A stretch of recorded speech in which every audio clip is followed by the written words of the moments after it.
This is a film about Kenilworth Castle. These pictures show the reconstructed vision of what Kenilworth Castle used to look like. They are imagined visions using factual material which is used to lay out images of how the castle could have looked before the demolition. There are a number of visual reconstructions and a model of how it was previously mapped out. It was a grand castle with large grounds and could have adopted any one of these forms at particular times. It was said about Kenilworth Castle, it was the glory of all these parts and for many respects may be ranked in the third place, at least with the most stately castles of England. This was taken from a passage by the famous 17th century antiquary Sir William Dugdale.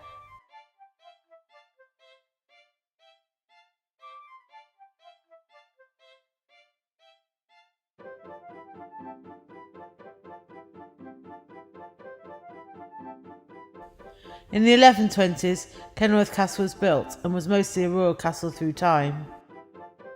It was made especially strong by being surrounded by water.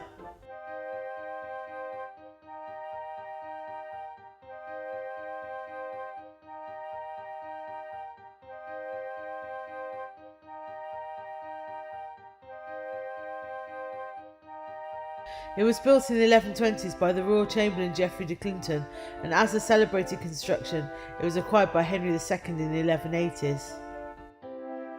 During the 500 years after its emergence as a castle, it was expanded and developed. The royal palace it became was largely due to its strategic importance. It had a very strong structure with huge walls. In the early 13th century, King John added stone walls and built a dam to keep off a lake. It was transformed into a hugely strong fortress. In 1266, it was able to last in a siege of over 6 months.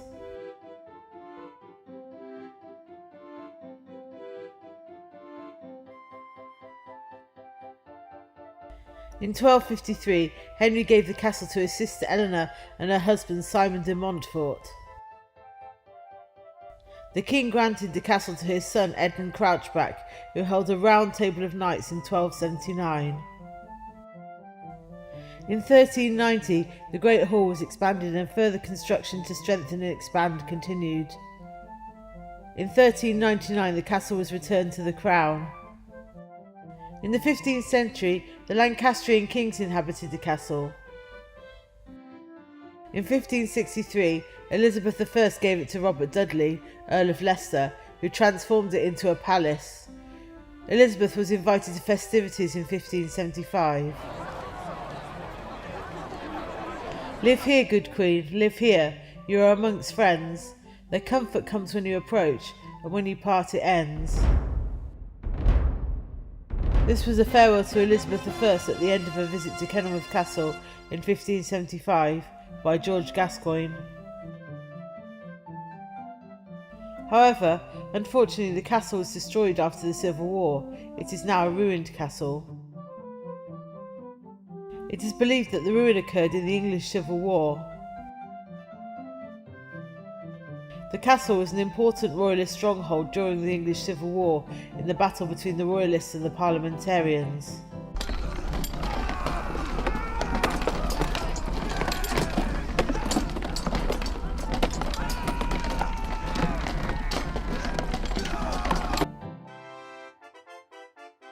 After the imprisonment of Charles I, the parliamentarians authorised the destruction of the castle as it was a royalist stronghold. In 1648 there were royalist uprisings and the parliamentarians were determined to withdraw any power or status the castle represented.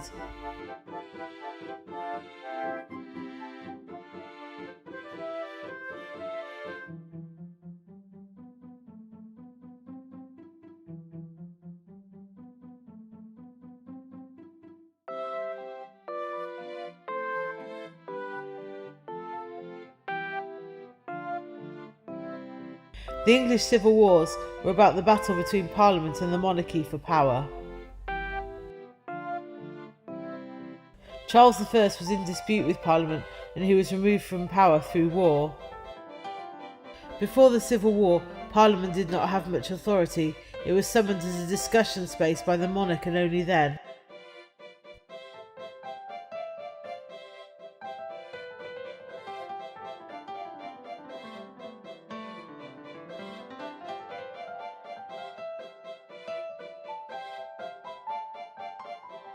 During the Long Parliament, many laws were introduced and the objections to the rule of Charles I became clear, and they began to become more and more powerful.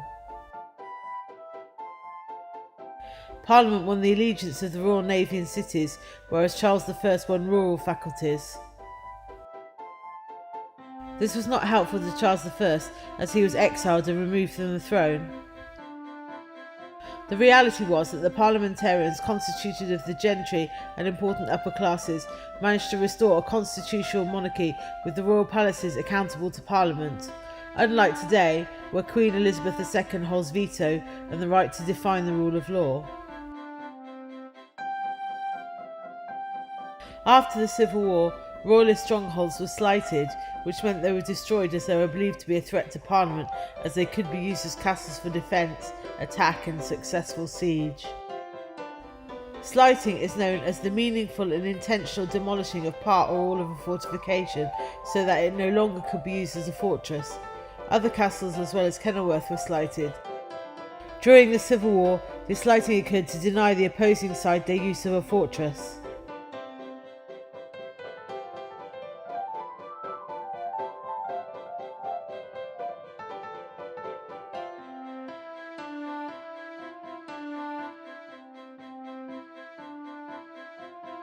The trashing of the castle raises issues about the role of Parliament in a constitutional monarchy.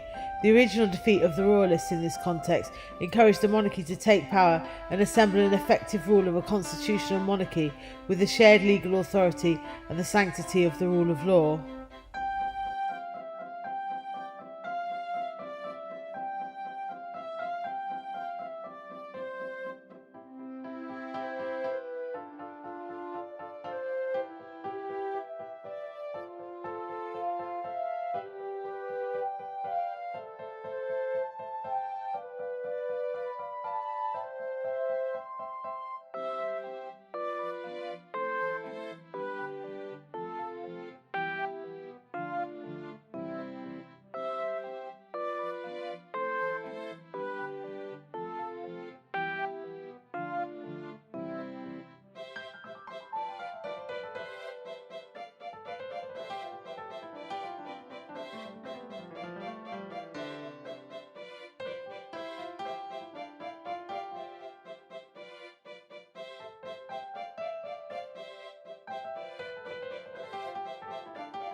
Kenilworth Castle has existed as a ruin for many years.